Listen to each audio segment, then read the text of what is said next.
겨울절기 이야기를 하겠습니다. 조금 색깔이 좀 길어져가지고 겨울절기는 줄여가지고 좀 해야 될 것 같은데요. 제가 그 절기가 겨울, 봄, 여름, 가을 이렇게 흘러간다고 했는데요. 첫 번째 입동, 소설, 대설, 동지, 소환, 대안이 이제 겨울절기인데요. 저 PPT에 자세한 설명드리지 않는데 그 위에 있는 그 겨울 의미와 겨울 의미 어떻게 이것은 성인들 대상으로 절기 강의를 할 때 주제고 밑에는 아이들 대상으로 절기 수업을 할 때 그 주제를 적어놓은 거고요. 보통 입동의 대표적인 사진은 이렇게 낙엽이 지는 그런 모습입니다. 입동에 대한 것은 제가 시간이 없어서 이렇게 입동절기는 설명드리지 않고요. 설명드리는 것은 절우현상에 대한 설명을 드립니다. 이것은 칠정산 4편에 쓰여진 내용이에요. 근데 한글로 쓰여진 게 아니라 한자로 쓰여졌는데 이것을 우리 한글로 번역하는 과정에서 조금 오류가 있었던 것, 오류가 있는 것 같기도 하고, 예를 들어서 뭐 새에 대한 이야기인데 그 새가 옛날 사람들은 새에 대한 생각을 잘 모르니까 오늘날 번역하는 데 좀 잘못 번역도 있고 기러기가 막 3번씩이나 나오는 막 그런 것도 있고. 자, 보면 자, 입동 초후에 입동은 11월 달에 물이 비로소 얼고 중후에는 땅이 처음으로 얼어붙고 마루에는 꿩이 큰 물에 들어가서 큰 조개가 된다. 초후와 중후의 이야기는 이제 무슨 얘기인지 아실 거예요. 액체가 먼저 얼고 그 다음에 고체 부분 땅이 이제 온다는데 꿩이 큰 물로 들어가서 큰 조개가 된다. 이것은 시적인 표현이에요. 뭐 꿩이 큰 조개로 변한다 그러는 것이 아니고 꿩이 들어간다는 말은 이제 꿩의 활동이 줄어들고 그래서 잘 보이지 않고 대신 조개가 잘 잡힌다 이런 의미입니다. 실제로 어촌에 가면 입동 겨울에 큰 조개가 잘 잡힌다고 얘기해요. 그럼 또 그럴듯한 게 봄에보다도 한 1년 지나면 더 컸겠죠. 그런 의미로 생각하고 여기에 있는 내용들은 제가 한 5년 동안 계속 절기 일기를 썼어요. 지금도 쓰고 있는데 그 5년 동안에 쓴 저희 지역, 인천 지역에서 쓴 그런 실제 절기 현상을 적은 거예요. 이것은 세종 때 적은 내용이고 이것은 오늘날 우리가 느낄 수 있는 것. 비가 내리고 낙엽이 지기 시작하고 기러기가 날아들기 시작하고 무당거미, 여기 무당거미 많이 보이는데 거미들이 살아있고. 자, 다음에 이제 우리가 그런 절기 현상보다도 더 중요한 게 절기 의미를 아는 거예요. 자, 아까 절기를 공부하는데 2가지 한자말이 중요하다. 하나는 기자, 절기의 기자. 하나는 입절기 입자라고 하는 거죠. 자, 그런데 입자는 보통 입절기는 시작된다, 들어간다 그런 게 보통 입절기의 의미거든요. 그러면 이 들어가는 입자를 써야지 왜 설입자를 썼을까? 이게 또 중요합니다. 절기 의미하는데 설입자의 의미를 아는 게 중요해요. 그럼 설입자하고 들어가는 입자하고 무슨 차이가 있냐? 그 입절 그냥 들어가는 입은 내가 절기를 모르고 때도 모르고 때도 기다리지 않았는데 절기가 저절로 오잖아요. 그냥 여름이 오고 가을이 오고 우리가 가을 기다리지 않는데 가을이 오잖아요. 가을 준비하지 않았는데 그런 가을은 준비 없이 맞이하는 가을은 아무런 성과 없이 그냥 가는 거예요. 그러니까 입절기는 뭐냐? 그냥 저절로 들어온 거고, 그럼 설립자의 입절기는 뭐냐? 세운다의 뜻이 세운다.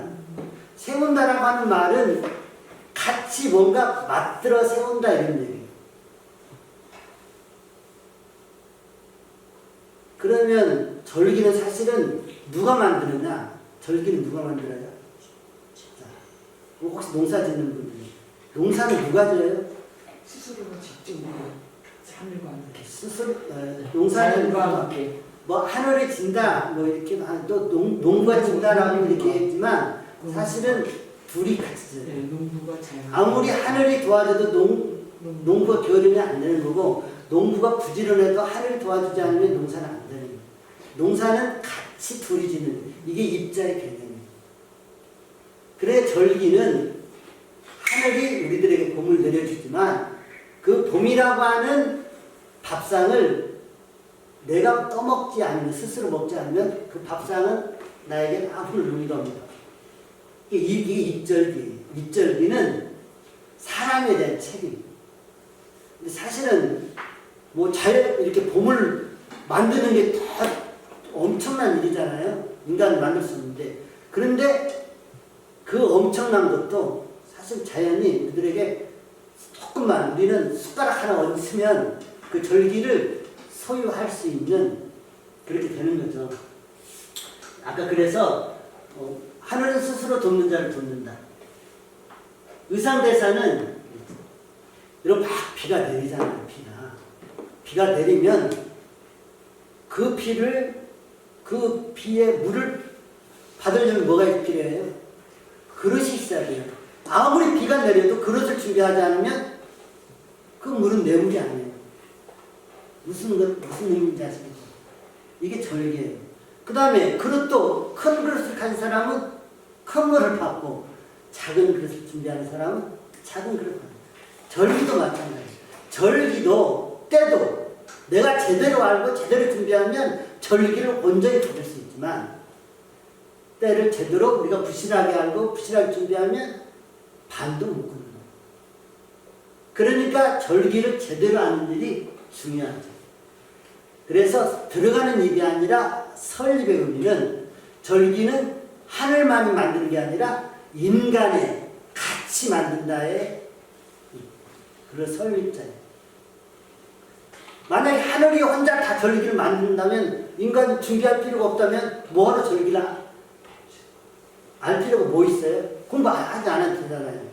하늘이 다 절절로 해줬는데. 그런데 절기뿐만 아니라 세상 모든 일이 그렇잖아요. 준비하는 자의 것만, 준비하는 자만이 얻을 수 있는 게 세상의 이치죠. 그게 절기 이치, 그게 입자의 의미예요. 그래서 절기 기와 입자의 그 설립자 의미를 아는 게 중요하다. 자, 그러면 아까 봄, 여름, 가을, 겨울, 봄, 여름, 가을인데, 그래서 봄을 준비하는 게 겨울이에요. 그래서 우리가 봄에 꽃을 피고 열매를 만들고, 여름에 겨울 열매를 키우고, 가을에 열매를 익히는, 이것은 어떤 계절에 좌우되고 있어요. 봄, 여름, 가을은 겨울에 좌우되는 거예요. 그러니까 봄, 여름, 가을 중에서 가장 중요한 계절이 뭐냐 물으면 사실 겨울이에요. 아까 그래서 부모가 중요하듯이, 그래서 준비하는 게 어떻게 준비했느냐에 따라서 달라지니까, 그래서 우리는 준비하는 절기가 가장 겨울이 중요하다. 그러면 겨울이라고 하는 절기 중에서 준비하는 절기가 바로 입절기예요. 보통 입절기를 하면은 입동이 시작되어서 입동, 소설까지 두 절기가 준비하는 절기예요. 이 절기를 어떻게 보느냐에 따라서 겨울이 달라져요. 자, 아까 겨울에 따라서 봄, 여름, 가을이 달라지듯이 그러면 저는 이 봄, 여름, 가을, 겨울 중에서 가장 의미가 있는 것은 겨울이에요. 겨울을 함부로 보내면 잘못 보내면 안 돼요. 대충 보내면 안 돼요. 겨울을 정말 제대로 봐야 되는데 그러면 제대로 보내기 위해서는 어떻게 해야 되느냐? 입동을 잘 보내야 돼요. 입동. 자, 그러면 우리 선생님들이 매번 강의를 계속 하는데 입절기에는 반드시 우리들에게 숙제를 준다 생각합니다. 숙제. 과제가 있어요. 그러면 입동은 뭐냐? 겨울을 잘 준비하게 하는 과제가 있어요. 그 첫 번째 과제는 뭐냐? 겨울을 잘 준비하려면 겨울이 뭔지를 알아야 돼요. 겨울이 뭔지 모르고 겨울을 준비할 수가 없잖아요. 겨울이 뭔가요? 겨울은 생명력을 강하고 단단하게 하는 거예요. 여러분 겨울은 음결한다는 거예요. 응축한다는 거예요. 이게 단단하게 하는 거예요. 네. 그 뭘로 단단하게 하느냐? 추위로 단단하게 한다. 그 다음에 또 하나의 물어야 될 게 뭐냐? 자, 우리는 모든 절기살이를 나무가 모델이 나무. 나무는 입동 때 겨울을 준비하기 위해서 하는 일이 뭐였죠? 잎을 떨구는 거예요. 그래서 잎 떨구는 일이 그냥 뭐 시나 그 외우라는 게 아니라 잎 떨어지는 잎을 통해서 나무가 잎을 떨어뜨려서 겨울을 준비하듯이 나도 잎 같은 것을 떨어뜨려서 겨울을 준비하라고 하는 신호예요. 그러면 내가 내려놓아야 될 낙엽 같은 게 뭔지를 아는 게 입동 때의 과제예요. 그 다음에 겨울은 무엇에 의해서 이렇게 응축한다고 그랬죠? 추위. 겨울은 추위. 왜 추울까?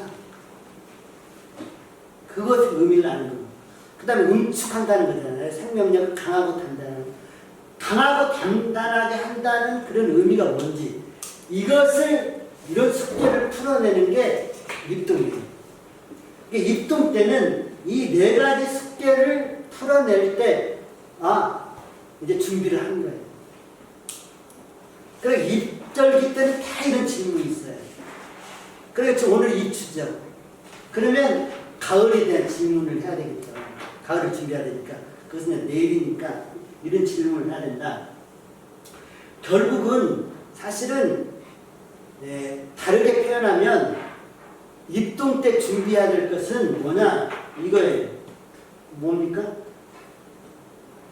이게 거울이에요. 겨울은 거울을 보는 때. 누구 얼굴을 보는 때? 나를 보는 때. 내 삶을 돌아보는 때가 겨울이에요. 내 삶을 제대로, 일련의 삶을 제대로 성찰할수록 어떤 마음이 생길까요? 다시 나에게 시간이 주어지면 이제는 제대로 살겠다라고 하는 생각이 더 강하게 나옵니다. 그럼 성찰하지 않으면 뭐예요? 그런 마음이 나오지 않는 거죠. 그래서 입동 때는 거울, 나를 들여다볼 수 있는 거울을 준비하는 거예요. 그래서 입동 딱 되면은 나는 거울을 준비했느냐? 이게 물어봐야 되죠. 자, 입동은 시간이 안 돼서 그냥 지나갔다가. 자, 겨울에는 골방에서 고독으로 거울을 만드는 때입니다. 나는 이 세상에 왜 왔는지, 이 세상에 어떻게 왔는지 깊게 들여다보는 거울입니다. 나는 어떻게 살고 있는지, 어떻게 살아가고 가야 하는지 제대로 들여다보는 거울입니다. 겨울에는 공부와 수행으로 내 거울을 맑게 담을 때입니다. 이게 입동 때의 우리들의 생각이에요. 자, 아까 제가 간단하게 설명했는데 겨울의 의미. 자, 겨울은 우리 부모다. 우리 어머니다. 우리 부모. 네. 그래서 겨울은 봄, 여름, 가을을 봄을 나누는 거예요. 네. 그래서 우리를 낳는 부모처럼 자, 여러분 봄이라고 하는 영어로 봄을 뭐라고 그러죠? 스프링이라고 그러잖아요. 스프링은 이렇게 누르면 누를수록 탄성이 강해요. 폭발하는 힘이. 자, 그렇죠. 영어에서 봄을 스프링이라고 부르는 것은 봄의 생명력이 폭발적으로 튀어나오니까 그런 거예요. 그런데 봄에 생명력이 폭발적으로 튀어나오도록 하는 그 스프링을 누르는 것은 뭐냐? 추위예요, 추위. 자, 여러분, 여기 겨울에 겨울눈 있잖아요, 겨울눈 속에 이제 꽃이 들어있고 잎이 들어있죠. 꽃이 들어있는데 그 겨울눈이 추운 겨울에 추우면 추울수록 무슨 생각을 할까요?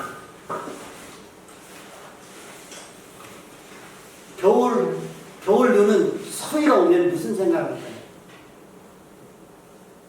네, 봄에 대한 생각을 합니다. 그래 겨울눈 속에는 사실은 뭐가 들어있느냐? 생명의 눈을 보면은 그리움이 들어있어요. 봄에 대한 그리움이 들어있어요. 그 그리움을 크게 키우는 건 뭐냐? 추위예요. 추우면 추울수록 봄에 대한 그리움이 더 강렬해지는 거예요. 그래서 봄이 딱 되면 뭐예요? 어떻게 돼요? 그 그리움이 펑 하고 터지는 거지. 그래서 그게 입이 되고 싹이 되는 거예요. 그 그리움을 강렬하게 만드는 게 뭐냐? 추위예요. 그래서 겨울은 추위라고 하는 걸 통해서 스프링을 강하게 응축시킨다. 그래서 스프링이라고 봄을 부르는 거예요. 아까 말씀드린 대로 다 오늘날 나를 기한 것들이 다 겨울인데 우리는 이 겨울을 아까 설명했기 때문에 이제 나는 누군가의 겨울이 된다. 그래서 내 삶은 누군가의 봄을 강하게 튀겨나올 수 있는 그런 역할을 해야 된다.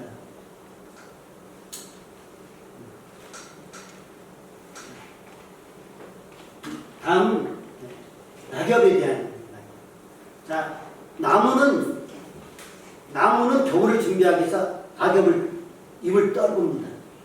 나도 떨어지는 잎을 보고 내가 떨궈야 될 잎이 뭔지를 생각해 보는 거예요. 자, 나뭇잎을 다 떨구면 나무는 어떤 모습인가요? 나무의 진짜 모습이 보이는 거예요. 그렇죠? 우리는 나무를 나무이라고 불러요. 자, 나무는 낙엽을 떨구고 겨울을 맞이해요. 그때 진짜 자기 모습을 드러내요. 그래서 우리는 겨울은 나의 진짜 모습을 드러내는 것이 겨울. 그게 성찰하는 거예요. 그러면 나무의 진짜 모습이 뭘로 가려져 있는 거예요? 이파리로 가려져 있으니까 떨어뜨리는 거예요. 그러면 나를 가리고 있는 것이 뭐냐? 이걸 떨어뜨려내요. 자, 여러분들이 만약에 나무라면 여러분들이 세상 사람들 앞에 세상에 자랑하고 싶은 게 뭘까? 자랑하고 싶은 게 뭐죠? 나무라면 먼저 꽃을 자랑하고 싶은 거죠. 나는 이런 꽃이야. 그 다음에 나는 이런 열매야. 다음에 나는 이런 이파리야. 그 이파리를 내려놓는다고 하는 것은 그런 꽃도 열매도 세상 사람들을 자랑하고 싶은 그런 것들을 다 내려놓는 일이죠. 그럼 사람으로 얘기하면 뭘까요? 명함을 내려놓는 명함. 나는 예를 들어서 생태교칙센터 1항의 대표라든지 나는 국회의원이라든지 나는 어떤 대표라든지 이런 것들 내려놓고 다음에 돈 가지고 있는 사람은 돈을 내려놓고 그 다음에 지식을 갖고 있는 사람은 지식을 다 내려놓고 왜 그러느냐? 돈 있는 사람은 자기가 재벌들은 많은 사람들이 다 자기 막 그 사람한테 와서 막 고개 숙이고 그랬잖아요. 그럴 때 재벌의 착각이 뭐예요? 내가 그렇게 훌륭한 사람이기 때문에 자기를 존경하는 줄 알아요. 그런데 뭐 때문에 사실은 존경하는 거예요? 돈 때문에 그런 거예요. 만약 그 사람 돈 떨어져 봐요. 누가 옵니다. 그럼 재벌들이 내려내야 될 낙엽은 뭐예요? 돈을 내려놓고도 내가 돈이 하나도 없을 때도 이 많은 사람들이 나를 찾아올까를 생각합니다. 그러면 국회의원들은 권력을 내려놓고 자기를 생각해요. 근데 우리는 그 권력이 자로 착각해요. 우리 옛날에 어떤 장성의 장군의 부인이 있었어요. 근데 그 부인이 어떤 행세를 했어요? 장군 행세를 했어요. 그래가지고 갑질을 했어요. 자기가 장군도 아닌데, 그죠? 이것을 내려놓을 때 지식 있는 사람들. 그래서 이런 것들은 나를 다 가리고 있는 허울이에요. 거칠해요. 진짜의 나의 진품, 진면목은 뭘까요?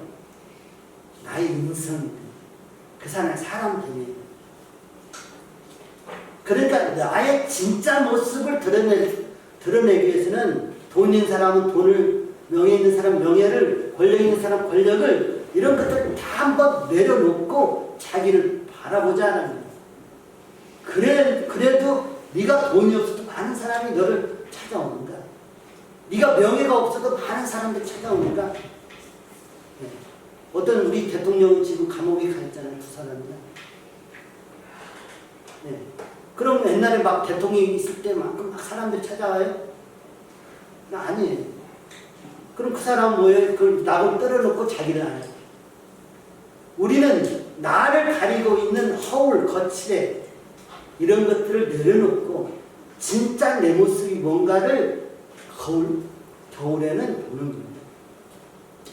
이게 바로 낙엽을 떨어뜨리고 자기의 진실을 드러내는 겨울나무의 모습입니다. 우리는 명품 핸드백을 들고 다니잖아요. 왜 들고 다녀요? 내가 명품인 것처럼 생각하는 거예요. 거기서 떨어뜨려야 될 낙엽은 뭐예요? 핸드백이에요. 나는 내가 명품이야지 핸드백이 명품이면 안 돼. 근데 우리는 핸드백 가지면 내가 명품인 사람처럼 생각하는 거예요. 이게 낙엽의 의미예요. 다른 사람과 관계 맺고 있는 다른 사람이 나를 찾아오는 이유가 뭐냐? 돈이나 지식이나 뭐냐? 가장 뭐가 중요한 게 있어요? 인간됨.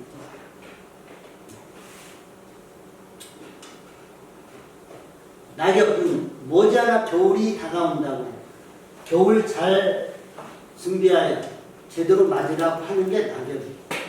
낙엽은 이제 내 거칠의 후를 벗어던지고 찬바람 앞에 알몸이어도 부끄럽지 않느냐고 하는 게 낙엽이에요.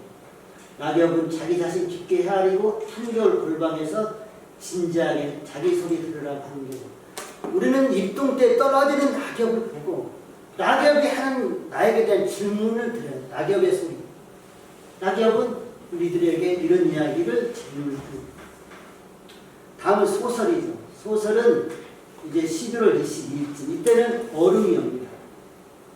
자, 소설 저류 현상에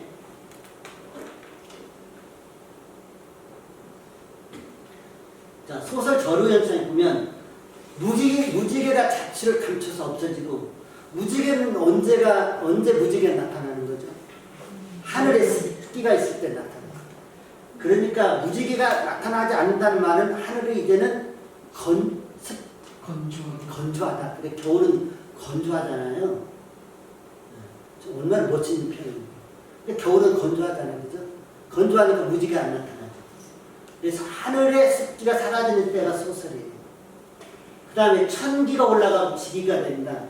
뭐냐? 천기는 양기를 말하는 거예요. 지기는 음기를 말하는 거예요. 자, 양기는 계속 밖으로 뿜어내는 힘이에요. 밖으로 발산하는 힘. 음기는 뭐냐? 안으로 들어오는 힘이에요. 그래서 이제 소설이 되면 이제는 양기가 이제 힘을 잃고 밖으로 발산하는 힘이 잃고 이 천재 기운이 나한테 들어오기 시작해요. 나한테 들어오는 것은 뭐냐? 이제는 밖을 향해서 돌아다니지 말고 무슨 의미의 것은 이 안을 깊게 들여다보는 거예요. 그래서 겨울은 자기를 돌아다니는 폐색이 되어서 폐색이라고 하면 다친다고 하는 거죠. 아까 이제 세상이 다 밖으로 발산하면 다 열려 있는데 다 내 안으로 들어오니까 닫힌 것처럼 보이는 거죠. 그러니까 실제는 첫눈이 내리고 얼음이 얼고 낙엽이 모두 지고 하루 평균 기온이 5도 이하로 내려가는 때가 이렇게 비슷하죠. 이제 요즘 많이 아침 0도로 내려가는 때가 이렇게 비슷해요. 소설 때는 이런 기운이 있습니다. 자, 아까 입동과 소설은 같은 입절기예요. 그러니까 소설절기도 이제는 아까 음기가 내 안에 지기가 내려올 때니까 내면의 소리를 기울인 때죠.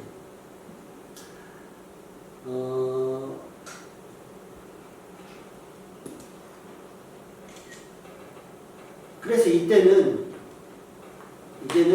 골방을 준비하라. 함석헌 선생은 네 내면의 소리를 들을 수 있는 골방을 준비하라고 했는데 골방은 뭘까요? 자기만의 공간이죠. 왜 겨울은 자기를 돌아보는데 자기 내면의 소리를 듣는데 왜 골방이 필요할까요? 왜 카페 가서 다른 사람하고 얘기하지 말라는 걸까요? 이 세상에 자기를 가장 잘하는 사람은 누굴까요? 나입니다. 어린애가 아닌 이상은 자기가 자기를 잘하는 거예요. 내가 누구냐 남한테 물어보지 말라는 거예요. 자기를 돌아보면 자기를 잘할 수 있어요. 그래서 자기의 내면 소리를 듣고 자기의 진실을 찾아보는 때가 아까 입동 소설 때의 그 삶이다.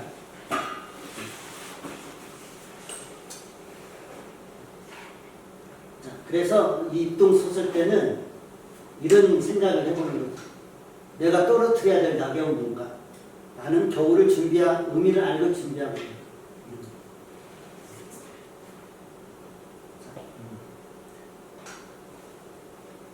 대설. 대설은 이제 큰 눈이 내린다는 거고 소설은 작은 눈이 내린다는 거죠. 실제로는 대설 때는 얼음이 얼고 그 소설 때는 얼음이 얼고 대설 때는 눈이 내리죠. 그 다음에 동지는 이제 겨울이 극에 달았다라고 하는 건데요.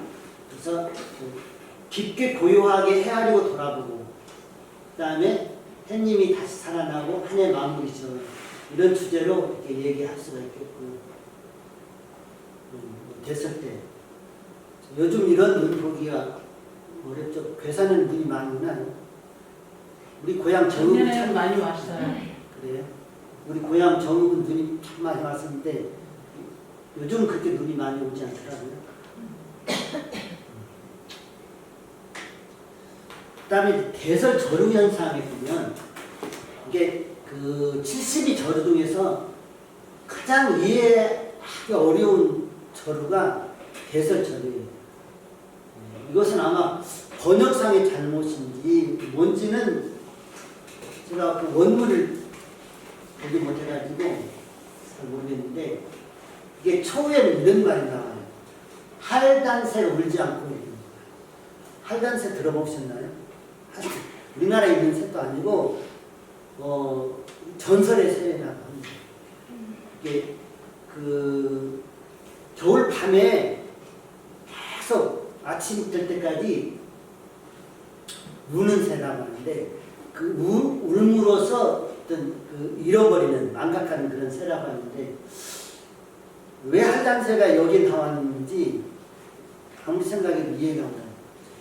도대체 이 대설하고 할단새하고 왜 그 많고 많은 새 중에서 왜 할당새가 나오는 거 내리고 비교적 눈이 많이 내립니다. 아침 온도가 0도 이하로 내릴 때가 12월 초, 그때는 12월 초는 대설 마루 현상 때문에 소설 마루 현상입니다. 다음에 이제 우리가 대설 때는 눈이 오기 때문에 눈에 대한 절기 의미를 생각을 해봅니다. 우리가 자연 상태에서 눈이 내리면 눈은 어떤 역할을 할까요? 눈은 자연 생명들에게 어떤 의미가 추위에서 추위를 덮는 이불 역할을 하고 보호하고 그 다음에 물이 없는 겨울에 이제 그 생명수 역할을 하는 거죠. 그래서 눈이 내리는 대설에는 우리가 눈의 절기 의미는 생각, 이런 생각을 해보겠죠. 나는 누구를 포근히 감싸주는 이불인가? 나는 누구의 이불의 역할을 하고 있는지. 그것이 눈을 바라보면서 우리가 생각해야 될 절기 의미. 또 나는 누구의 목마름을 해결해주는 생명의 물인가? 나는 누구의 이불이고 나는 누구의 물인가? 나는 아무에게 이불의 역할과 물의 역할을 하지 못하면 어떤 내 삶의 의미가 사실 없는 거예요. 그러니까 대설의 눈이 다른 생명들에게 이불과 물의 역할을 하듯이 나도 내 삶도 누군가에게 그런 역할을 하고 있는지를 돌이켜보는 게 대설 때 절기입니다. 우리가 눈이 내리면 막 눈싸움을 하고 싶다, 뭐 그렇게 그런 생각만 하지 말고 우리가 눈을 통해서 이런 내 삶의 절기 의미를 생각을 해보는 거예요. 생명평화 등불이라고 하는 잡지에 눈 이런 게 있어서 겉은 차가워도 속 깊이 따뜻한 걸 나는 알지. 속에서 먼저 흐르는 너의 눈물 속에 내가 뿌리째 흔들리는 것 들키고 싶지 않아. 눈은 이런 의미가 있어요. 그래서 우리가 눈 내리는 대설 때는 나는 이런 눈의 의미를 갖고 있는 삶을 갖고 있는지를 생각해보는, 대설에는 눈의 의미를 생각해보는 그런 삶을 사는 것이죠. 저는 이제 눈에 대한 절기씨를 이렇게, 눈이라고 하는 것은 빈부 귀천 차별 말고 하나 되라 하네요. 선악 미수 분별 말고 희하려라 하나. 잠시 인생 허송 말고 꿰어 살라 하나. 눈 보면 어떻게 돼요? 다 하얗잖아요. 그럼 다 똑같은 하얀 세상이 되잖아요. 그러니까 눈은 우리들에게 차별하지 말고 하나로 살라, 이런 느낌을 받아요. 그 다음에 눈은 모든 걸 다 포근히 다 감싸주잖아요. 아까도 제가 이불 이야기를 했듯이, 그래서 눈은 그런 껴안고 살라. 그래, 눈은 하나 되어 살라. 눈은 모든 것을 다 껴안고 살라. 그 다음 또 눈은 어떻습니까? 햇빛이 나면 금세 녹잖아요. 그러면 참 인생은 그러니까 일장춘몽이죠. 그러니까 잠시 인생인데 아웅다웅 하지 말고 싸우지 말고, 우리가 사랑하고 살아도 짧은 인생인데 너무 막 영원 불변하게 살듯이 아웅다웅 하잖아요. 근데 눈을 보면 그 잠시라, 그러니까 인생이 얼마나 짧은지 깨달으라 하는 의미입니다. 저는 눈이라고 합니다. 대설절기의 눈을 통해서 우리는 삶의 의미를 생각해보는 거예요. 괜히 우리가 눈이 오는 게 아니라 우리 겨울은 자기의 삶을, 자기를 제대로 눈이라고 하는 것을 통해서 돌아보는 그런 절기다 이렇게 생각하시면 됩니다. 자, 동지 이야기를 드리도록 하겠습니다. 동지 이야기까지 하고 잠시 쉬어서 소환 대화는 길지 않은 자, 동지 팥죽 있습니다. 선생님들은 동지 때 동지 팥죽 드시나요? 네. 그렇습니다. 아무래도 제 나이들은 좀. 자, 동지는 온전한 겨울이라는 뜻이고요. 보통 잘못 썼습니다. 12월 22일 20. 이자가 빠진 게 21일, 22일. 네. 동지라고 하는 것은 겨울이 극에 달았다. 하지라고 하는 것은 여름이 극에 달았다. 이런 것인데 해가 죽었다 살아난 날을 동지라고 합니다. 그래서 동지는 아까 얘기한 대로 새해의 의미가 있습니다. 그래서 서양에서도 이 동지 즈음에 이게 어떤 새해의 의미를 갖고 있고, 그리고 교회 다니시는 분들은 예수님의 탄생 크리스마스가 12월 24일이잖아요. 25일이잖아요. 25일. 왜 크리스마스가 동지 즈음이냐? 이것은 이런 해와 관계 있어요. 그러니까 예수님이 오셔가지고 새로운 세상이 시작됐잖아요. 그래서 사실은 예수님이 언제 탄생일이 정확하지 않습니다. 그런데 그래서 정확하게 성경에도 몇 월 며칠에 태어났다는 게 없는데 예수님의 탄생일 12월 25일 날로 정한 것은 뭔가 새로운 세상의 시작, 새로운 날의 시작을 알리는 게 동지라서 동지 즈음에 잡았다고 그렇게 얘기합니다. 그래서 어떻게 보면 그 동지는 이제 24절기 중에서 가장 중요한 의미를 갖고 있는 절기죠. 그래서 저는 이제 그 절기를 설명할 때 대나무로 설명합니다. 대나무는 속이 비어있죠. 근데 속이 비어있는데 잘 꺾어지지 않죠. 대나무가 속이 비어있는데 잘 꺾어지지 않는 이유는 뭘까요? 휘니까. 네. 휘니까. 그 안에 공 중간중간에 마디가 있어요. 마디가 있어요. 결국은 절기는 뭐냐? 1년의 삶을 24개의 마디를 만드는 일이라고 생각합니다. 그럼 이렇게 생각합니다. 나 1년을 봄, 여름, 가을밖에 몰라. 이렇게 생각하는 사람은 1년의 삶이 4마디가 되는 거예요. 그것도 이제 봄을 제대로 보냈을 때 그런 거죠. 근데 24절기는 뭘까요?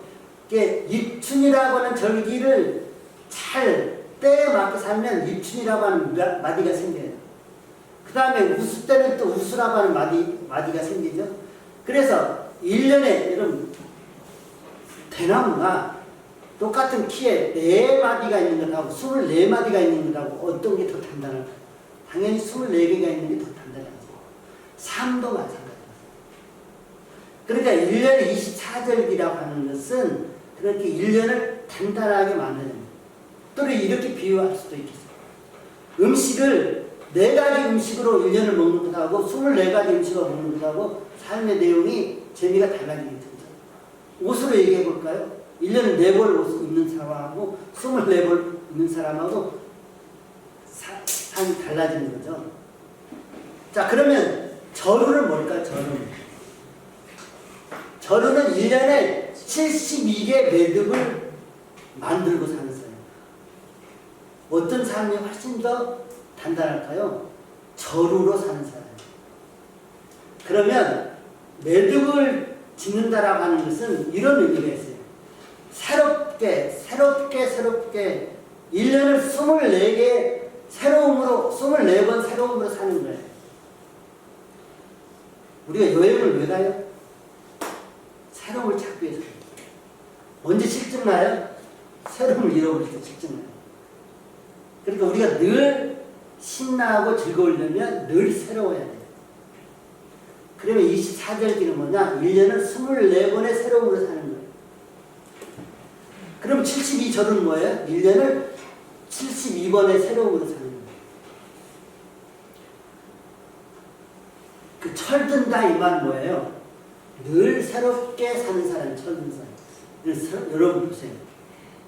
여러분 1년을 놓고 보면 똑같은 날은 한 번도 없어요. 늘 새로운 거예요. 그렇죠? 근데 왜 우리는 새로움을 느끼지 못해요? 늘 똑같다고 생각합니다. 똑같다고 생각합니다. 왜 남편이 실증나죠? 네, 오늘의 남편은 새로운 남편인데 어제의 남편은 똑같이 오늘 생각하는 그런 모습이죠. 자, 그래서 사실 절기살이라고 하는 것은 뭐냐? 매일 절기가 새롭듯이 우리가 매일 새로움으로 사는 거예요. 24절기는 15일 동안 15일간을 간격으로 새롭게 사는 사람. 72절호라고 하는 것은 5일 간격으로 새롭게 사는 사람. 그러면 진짜 철든 사람 뭘까요? 제대로 하루하루를 새롭게 해요. 그런데 그냥 말이 아니라 매일매일 새롭지 않은 날이 없어요. 사실은. 왜냐하면 똑같은 날이 아니니까 그런 거예요. 이것이 때를 잘 들여다보는 거예요. 자, 그래서 우리가 이제 1년을 적어도 여러분 회복 탄력성이라고 하는 말이 있어요. 회복 탄력성이라고 하는 것이 뭐예요? 뭔가 힘들어서 떨어졌을 때 그 다시 회복하는 그 힘이 회복 탄력성이잖아요. 근데 그 회복 탄력성을 우리가 절기 대나무로 비교하면 마디가 중간중간에 있으면 떨어지면 그 마디에 떨어져요. 근데 그 마디가 없으면 완전히 밑으로 떨어져요. 그러면 회복하기 어려운 거예요. 그러니까 삶을 단단하게 살라는 말은 뭐냐? 어차피 살면서 힘든 삶이 와요. 그때 떨어질 때 조금 떨어지라. 근데 그게 매듭이, 삶의 매듭이 없은 거예요. 한 번 떨어질 때 왕창 떨어져서 다시는 재기를 못하는 거예요. 그런 사람이 자살을 합니다. 자살하는 사람들은 삶의 매듭이 약해서 겉은 강할지 모르지만, 자, 그래서 우리는 그 1년을 24개 매듭을 짓고 사는데, 왕매듭이 뭐냐, 왕매듭. 그게 동지예요. 그 동지는 1년을 매듭하는 거예요. 절기는 15일을 매듭했다면, 동지는 1년을 매듭. 그래서 동지는 이게 동지 때 잘 보내야 매듭이 생기는 거예요. 그래서 동지는 그런 의미가 있다라고 하는 거고요. 자, 동지 절유 현상에 보면 지렁이가 똘똘 많이 있고, 지렁이가 여러분 지렁이가 주로 언제 나오는지 아십니까? 장마 때 비가 내리면 땅이 축축하니까 피부 호흡하니까 나와요. 원래. 근데 왜 추운 겨울에 지렁이가 나오는지는 잘 모르겠어요. 이때 잘 안 나오던데 왜 이렇게 옛날 사람이 이렇게 썼는지는 잘 모르겠어요. 근데 지렁이가 언제 또 나오느냐? 폭염일 때 나와요. 여러분 보세요. 여긴 도로는 다 덮어서 안 나오는데 산 쪽에 막 옹벽이나 있을 때 보면 나와서 뜨거운데 그럼 다 말라 죽죠. 땅속이 좀 시원할 것 같은데 왜 나올까 저는. 왜 그때 많이 나오고, 그 다음에 10월경 추분 설이 내린 무렵에 그때 또 지렁이가 또 나와서 왕창 죽더라고요. 그건 또 모르겠어요. 제가 초록지렁이라고 하는 자연 이름을 쓰고 있지만 그렇게 때로 죽는 지렁이 보면 가슴이 아프지만 이유를 잘 모르겠어요. 자, 이렇게 다음 술록불이 잘 나오는, 술록은 사슴이 아니고 추운 지방에서 뿔가루를 말하는 것이고요. 산물이 연다. 이제는 동지 때는 이제 이렇게 솟아나는 물도 얼만큼 추위가 강하다. 실제로는 제가 볼 때는 까치집이 이때 짓기 시작하고요. 기온차가 심하다고 하는 것을 알 수가 있습니다. 동지제는 좀 시간이 걸릴 것 같아서 잠깐 쉬었다가 4시 반에 했습니다. 나머지 시간은 한 30분 정도 하면 겨울열 마치도록 하겠습니다. 가면 갈수록 지치죠. 선생님들과 저의 팔짱 이러니까 어쩔 수 없어요. 저걸 쉬도록 하겠습니다. 아까 그 지렁이가 일상적으로는 저희 집에서 이렇게 가정집에서 키워봤을 때는 바깥으로 안 나오는데 물이 없을 때 그러니까 자기가 원래 살고 있던 조건과 달라졌을 때 나오는데 너무 추워서 나오는 거는 아닌가요?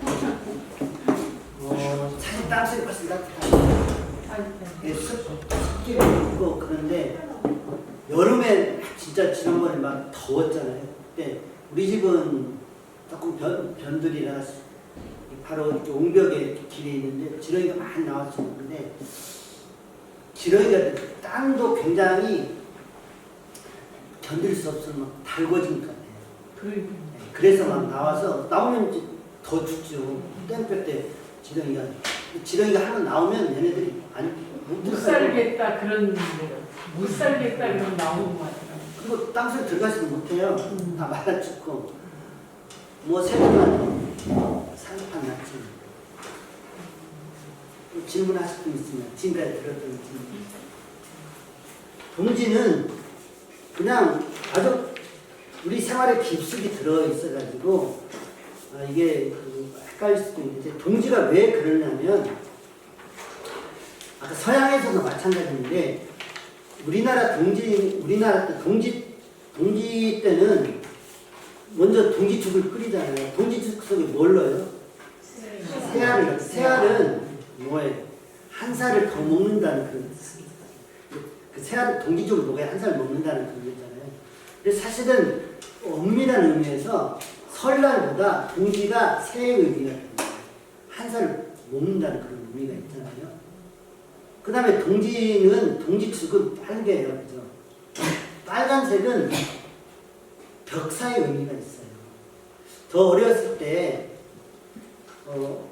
이렇게 그 동지죽을 끓여가지고 어머니가 이렇게 그랬을 때, 뿌리고 막 벽에 뿌리고 다녔거든요.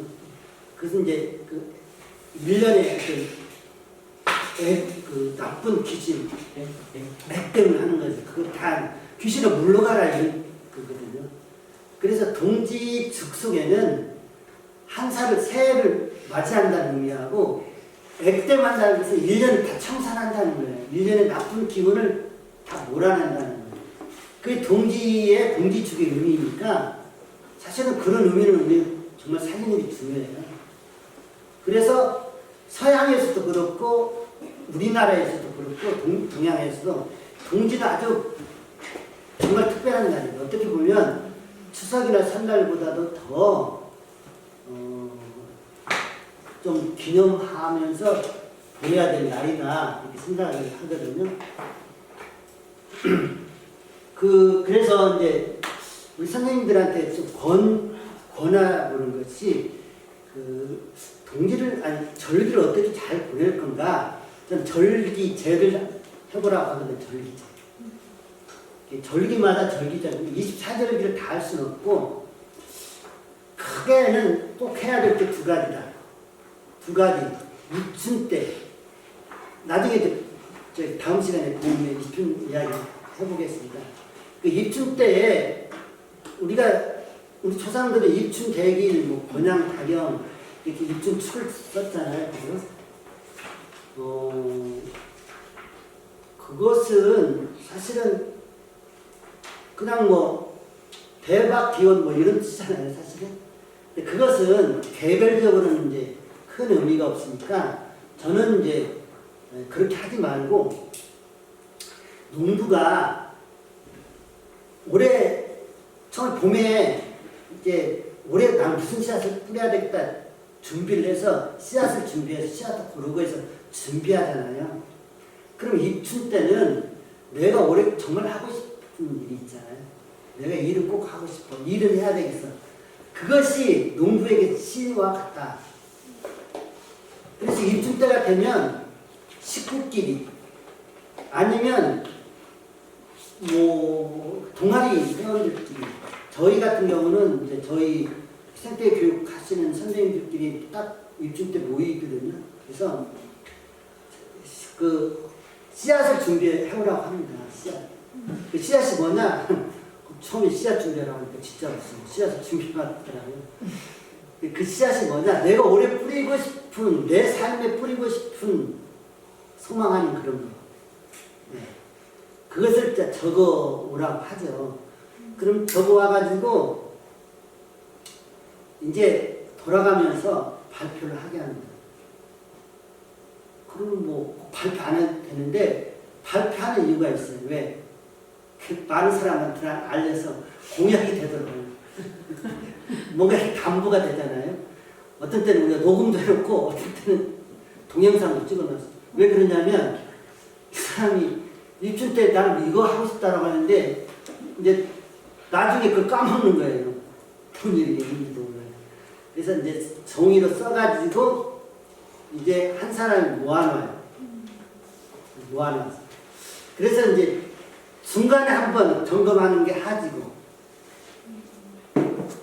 이제 얼마나 이것이 이제 잘 커가고 있는지 그 다음에 수분 때 한번 더 펴봐요. 이제 얼마만큼 이게 잘 마무리되고 있는지 그리고 최종적으로 펴보는 게 동지 때. 동지 때는 이제 결산하는 때 동지 때. 그래서 동지제를 아까 얘기했죠. 동지는 1년의 큰 마무리라고 했으니까 매듭을 짓는 게 동지제입니다. 우리 선생님들 동지제를 한번 꼭 해보시면 좋은데 근데 동지제는 내가 오래 뿌린 씨앗에 대한 결산이에요. 그런데 뭘 뿌렸는지 그것이 없으면 동지제 의미가 없잖아요. 그러니까 입춘제를 해야만이 동지제 의미가 있는 거예요. 우리 선생님들 생각해보세요. 입춘 때 참 내가 올해 이러이러한 것을 뿌려야 되겠어 라고 해놓고 동지 때 딱 1년을 딱 결산하고 그렇게 1년을 입춘과 동지라고 하는 그때에 자기 삶을 잘 이렇게 결산하면 그게 매듭이 짓는 거예요. 그게 이제 내 삶을 1년의 삶을 결산해보는 게 동지제예요. 근데 동지제가 의미가 있으려면 그냥 할 수도 있어요. 그런데 입춘 때 결산할 내용이 있어야 되잖아요. 뭘 가지고 결산하죠? 네. 그래서 저는 이제 그 입춘제하고 동지제를 해보는데 이건 동지제는 좀 제가 좀 중요해서 한번 형식을 나름대로 이렇게 정리해봤어요. 동지제는 뭐냐? 1년을 제대로 결산하는 거다. 다르게 얘기하면 청산하는 거다. 잘 청산. 청산하는 게 딱 떠오르는 게 뭐죠? 빛이 나오죠. 그죠? 빛 청산하는 거다. 이제 이런 거죠. 만약 예를 들어서 내가 누구한테 100만 원을 빌렸어. 빌리면은 동지 이전까지 반드시 갚자. 왜 빚장이로 세해를 받지 말자. 이런 뜻이에요. 내가 도서관에 책을 빌렸어요. 그러면 동지 초까지는 반드시 반납하자. 내가 뭐 누구한테 옆집에 호미자료를 빌렸어요. 그러니까 동지 의미는 묵은 것은 다 깨끗이 청산하고 뭔가 찝찝하고 빚을 가지고 새롭게 출발하지 말자. 그게 감정이든 뭐든 돈이든 물질이든 그런 의미가 있지. 그렇게 해야 새 출발의 의미가 있지. 뭔가 찌꺼기를 가지고 새 출발하지 말자. 라고 하는 게 동지 때의 그 동지의 의미니까 대충 이때 준비할 게 저는 큰 초 하나 있고 그 다음에 좀 얇은 그런 이제 종이 큰 작은 그런 쪽지 그 다음에 성냥하고 그 다음에 종이를 태운 접시 이렇게 준비를 했는데 저는 뭐 동지라고 해서 딱 22일 날 뭐 하면 좋겠지만 뭐 그 주에 뭐 주말에 해도 좋고 하여튼 그 즈음에 해도 좋은데 가급적이면 뭐 동지 때 하면 좋겠죠. 장소는 뭐 여러 군데서는 가급적이면 조용한 곳에 했으면 좋겠다. 막 떠들면 안 되니까 뭔가 이렇게 엄숙하게 결산한 자리에 막 시끄러운 데가 안 되잖아요. 그 다음에 좀 의미 있는 곳이 있으면 좋고 가급적이면 저녁에 했으면 좋겠다. 왜냐하면 좀 마음이 숙연해지고 그렇잖아요. 근데 저희는 이제 이렇게 하면 원으로 쭉 둘러앉고 그게 의자든 뭐든 이렇게 원으로 쭉 둘러앉고 불을 하나 촛불을 하나만 킵니다. 그리고 불을 다 끕니다. 그러면서 내가 올해 무슨 씨앗을 심으려고 했는데 그 씨앗이 이렇게 발화가 되어서 이렇게 해가지고 이런 열매를 맺었노라고 그렇게 한 사람씩 돌아가면서 이야기를 해요. 그런데 이야기할 때 이야기하는 사람이 촛불을 들고 얘기합니다. 그러면 그 촛불의 의미는 집중의 의미도 있고 분위기도 그렇고 촛불 켜고 막 거짓말을 하지 않을 테니까 네, 그렇게 해서 이야기가 끝나면 이렇게 해서 쭉 돌아가면서 촛불을 전달하면서 이야기를 하는데 꼭 그 씨앗 이야기가 아니라 일련의 자기의 삶을 돌아보는 이야기를 그렇게 하는데 저는 꼭 이 동지제 때 선생님들하고 하면 우리 선생님들이 우는 선생님들 있잖아요. 뭐 씨앗보다도 우리 선생님들 일련의 삶을 회한이 많아요. 누구한테 할 수 없는 이야기를 그렇게 하고 그렇게 하고 나면 굉장히 성화 같은데요. 그렇게 해서 감정의 동화를 하는 게 동지제 같더라고요. 원래는 씨앗 결실을 얘기하려고 했는데 그렇게 해서 쭉 얘기를 하고 이제 가끔가다 나는 이렇게 해서 이 일이 좀 안 될 수도 있잖아요. 이제 그럴 경우에 다 끝나고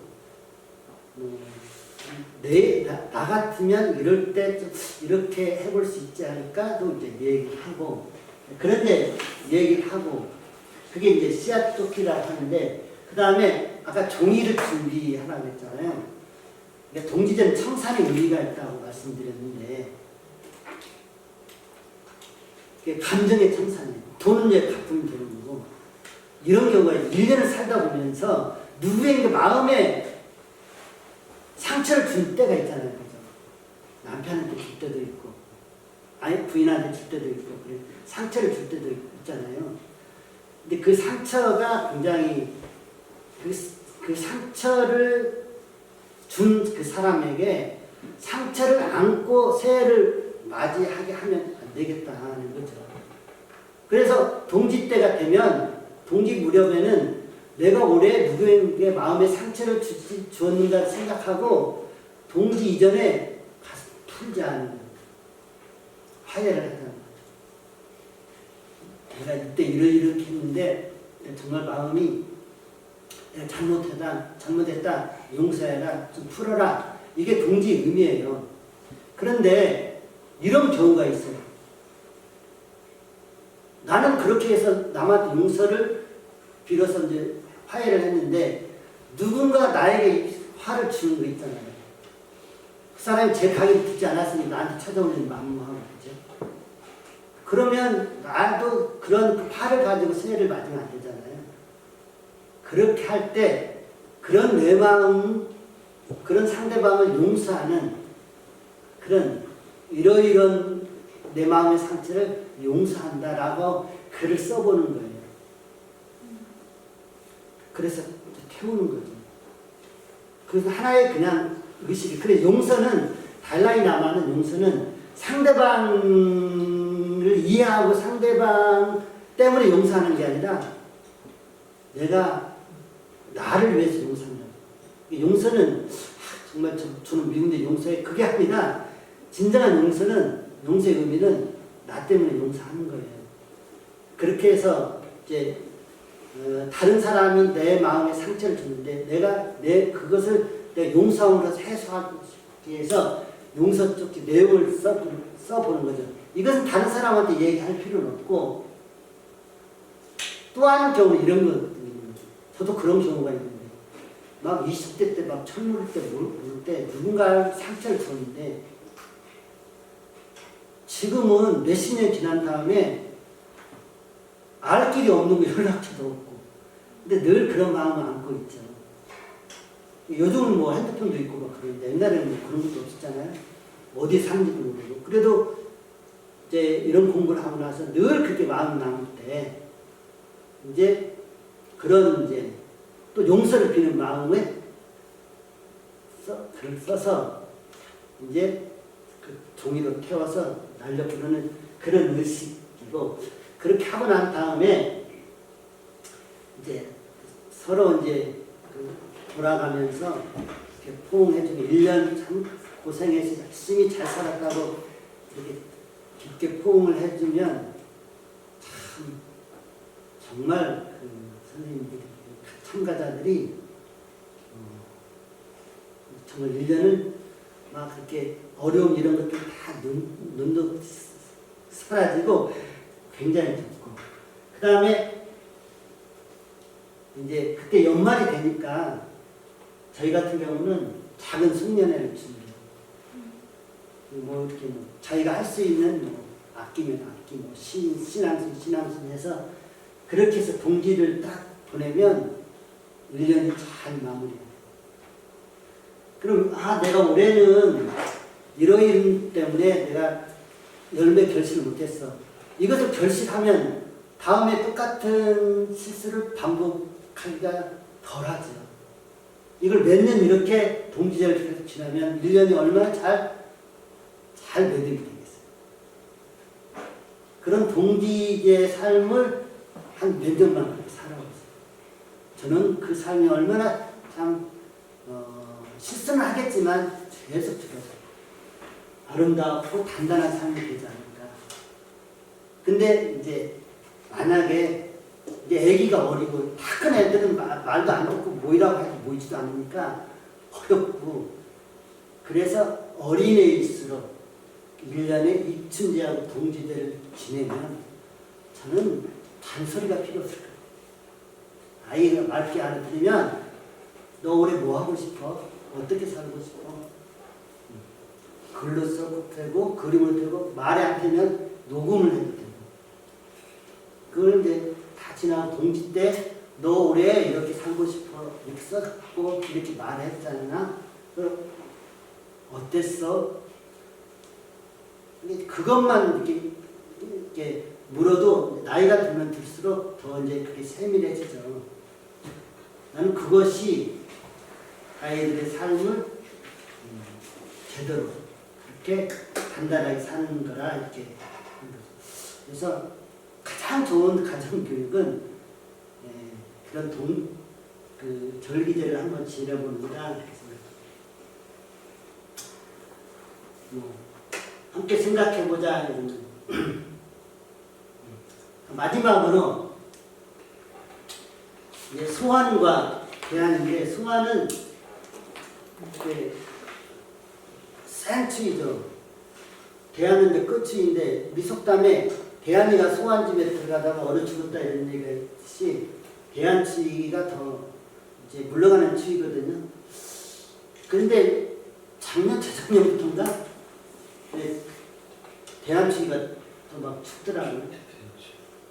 이런 구두는 본 지가 오래되죠. 소환은 이제 1년 중에 가장 그 추운 추위인데, 저는 소환하면 옛날에 이런 생각을 했어요. 시골에 아침에 세수하고 방에 들어가는데 그 쇠 문고리가 있잖아요. 쇠 문고리가 막 딱 달라붙었던 그런 기억이 있어요. 요즘은 그런 경험을 하고 싶어도 못하겠지만 그런 소환 때 그런 추위가 있었어요. 그 다음에 소환 절우현상에는 기러기가 북으로 돌아가고, 제가 볼 때는 소환 때 1월 초인데 즉 기러기는 주로 많이 돌아갈 때가 2월 말이나 3월 초에 이것도 좀 그렇고 아까 까치 이야기했고요.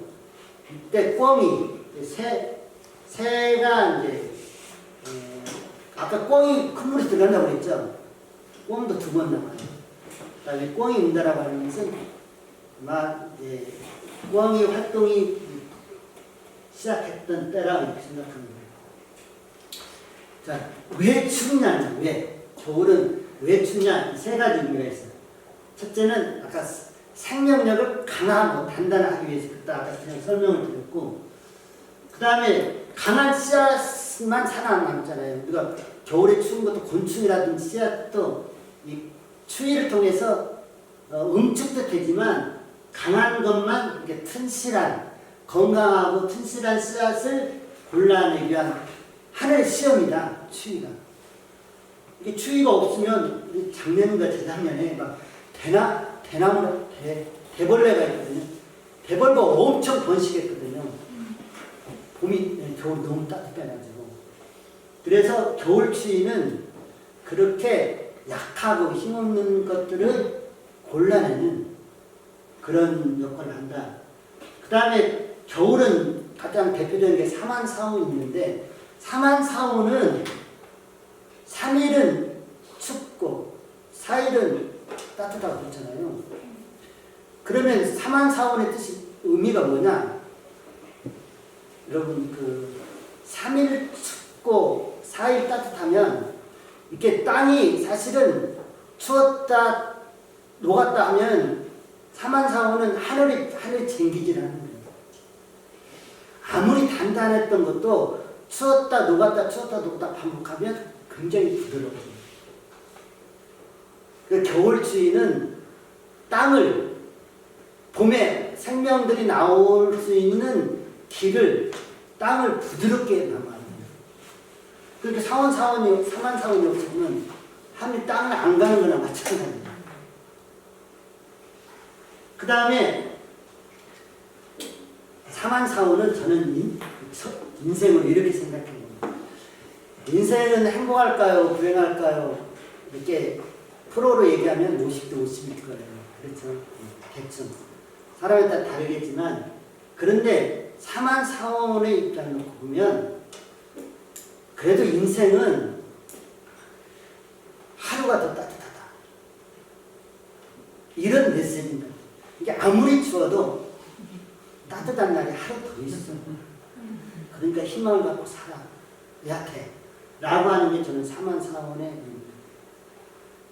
인생이 추운 날이 많잖아요. 매 추운 날 같지만 사실은 제대로 살다 보면 따뜻한 날이 하루 더 있어. 그러니까 살만해. 이것이 저는 사만사온이 주는 전리적인 의미입니다. 자, 아까 어떻게 응축시킬까? 응축시킨다고 하는 것은 성찰하는 거예요. 아까 함석헌 선생이 골방을 가지라고 했잖아요. 그러니까 우리가 응축시킬 때는 두 가지가 겨울에는 필요해요. 하나는 시간적으로, 골방이, 자기만의 공간이 필요하고, 또 하나는 자기를 돌아볼 수 있는 화두가 필요해요. 화두가 필요한데, 자기를 제대로 돌아볼 수 있는 응축의 방법이 공부하는 겁니다. 인문학 공부죠. 근데 저는 이 전리 공부를 항상 12월 달에 하거든요. 왜냐하면 이제 제대로 응축하라고, 자기를 돌아보라고. 이 전리 공부하면 이제 들어보셔 아시겠지만 막 회한이 밀려올 때도 있고, 아까 제가 반성문 말씀드렸다고 하잖아요. 자기 삶을 깊게 들여다봐요. 그러면 자기의 삶의 진실을 들여다보면 이제는 어떻게 살아야 되겠구나 이런 것들이 드러나게 되는 거죠. 함석헌 선생의 시를 볼까요? 이 세상의 소리가 들리지 않는, 이 세상의 냄새가 들어오지 않는 은밀한 골방을 가졌는가. 그대 마음의 댐은 은밀히 닫고 세상의 소리와 냄새 다 끊어버린 후 맑은 등잔 하나 가만히 밝혀놓으면 극진하신 님의 꿈같은 속삭임을 들을 수 있다. 자기를 제대로 볼 수 있다는 거죠. 골방. 골방 다 혹시 진짜 골방 기억하시나요? 어렸을 때 골방이 있었는데 요즘은 골방이 없습니다. 다들 막 뒷방, 어둠집방 그런 거 있죠. 그래서 저는 최고의 응축의 방법이 공부라고 생각해요. 자기와 자기의 삶을 돌아보는 공부. 저는 결혼한 부부들에게 하고 싶은 얘기가 사랑은 절로 그렇게 성장하지 않고 만들어지지 않아요. 공부해야 돼요. 우리 부부들이 가장 큰 뭐라고 할까요? 실수인가 좀 부족함이 내가 그렇게 서로 사랑하고 있는데 그 사랑이 영원하고 그 사랑이 더 지속될 거라고 생각하는 것은 착각이다.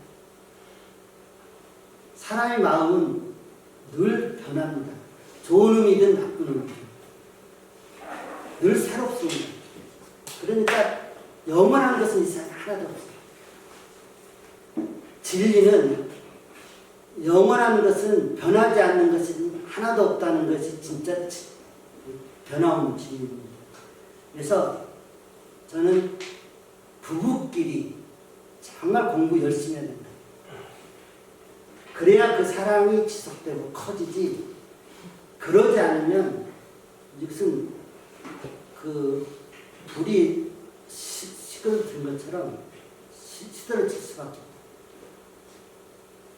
우리 너무 그것을 우리가 무시하는 거예요. 정말 뭐 뜨겁게 나누더라도 늘 관계를 돈독히 하고 살려면 부부지간에 정말 공부가 필요합니다. 공부를 해야만이 서로 나눌 이야기가 있고 자꾸 정신이 이렇게 하나가 되어지고 있습니다. 그래서 겨울은 사실은 나를 생각하는 삶을 생각하는 공부하는 겁니다. 이런 화두가 중요하다고 생각합니다. 이런 화두. 나는 누구인가? 그 스님의 화두 중에서 최고의 화두가 이거예요. 부모 미생전 불례물. 부모가 나를 만들기 전에, 그러니까 부모로부터 태어나기 전에 나는 누구지? 나는 이 세상에 나오기 전에 나는 누굴까? 이게 최고의 화두라고 합니다. 나는 나의 때를 알고 살았는가? 아까 우리 선생님 정말 좋은 봄의 때, 이 봄의 때 나는 내 줄을 찾았는가? 내 줄은 지금 어떤 줄인가? 그것은 바로 뭐냐? 나는 지금 내 이름으로 살고 있느냐? 남자는 아니 우리 그 유교 문화의 한국 사회에서는 특히 여자들은 삼정지도라고 있어. 삼정지도. 삼정지도가 뭐예요? 어렸을 때는 아버지를 따르고 결혼해서는 남편을 따르고 아니고 남편이 없으면 자식을 따르고 이게 삼정지도잖아요. 그것은 뭐라는 거예요? 어렸을 때는 아버지 이름 살고 결혼해서는 남편의 이름 살고 늙어서는 자식 이름 살고 그럼 언제 내 이름 사는 거예요? 이것처럼 못된 그런 것들이 있어요. 나는 내 이름으로 살고 나는 나라고 하는 내 차에 누가 지금 운전하고 있냐는 거예요.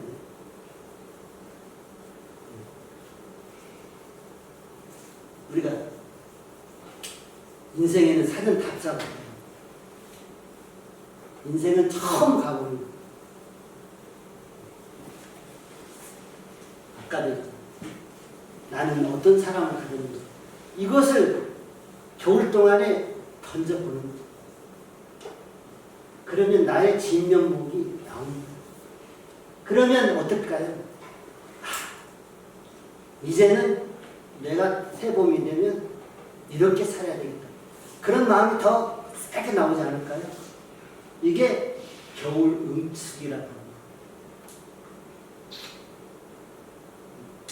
대한 끝이는 수아나, 그러니까 이건 겨울눈인데요. 목련 겨울눈. 닭이 알을 풀기 시작하고 이때 이제 닭 닭도 아무 때나 알을 품는 게 아니라 대안이라고 하는 것은 이제 날이 좀 풀리기 시작하니까 이때 병아리가 얼어 죽지 않겠다. 닭대가리라고 하지 마세요. 닭도 다 생각이 사는 거예요. 자, 그 다음에 매가 사납고 빠르다. 아마 먹을 것을 얻기 위해서 그런 거고요. 그 다음에 얼음이 단단해진다 이런 거죠. 뭐 보통 대안 때는 한강이 언제 어느냐 이런 건데 한강이 점점 그 어느 날이 늦어지고 어느 기간이 짧아진다고 얘기를 하고 있습니다. 그것은 그만큼 이제 기후 변화 때문에 문제가 생기고 또 오염돼서 그렇다고 얘기를 하고 있습니다. 그래서 아까 겨울눈 얘기했죠. 겨울눈은 그리움이다. 긴 겨울 지나는 동안에 그리움이 쌓여 배불러가고 그리움이 터져 새싹이 되고 그리움이 피어서 꽃이 되고 그리움이 익어서 열매를 한다. 그리움은 기다림이란 우리가 싹을 보면서 야 그리움이 터졌네. 꽃을 보면서 그리움이 피었네. 열매를 보면서 그리움이 익었네. 이렇게 싹과 꽃과 열매를 바라보면 그 삶이 어떨까요? 이것이 곧 생명을 바라보는 눈이다.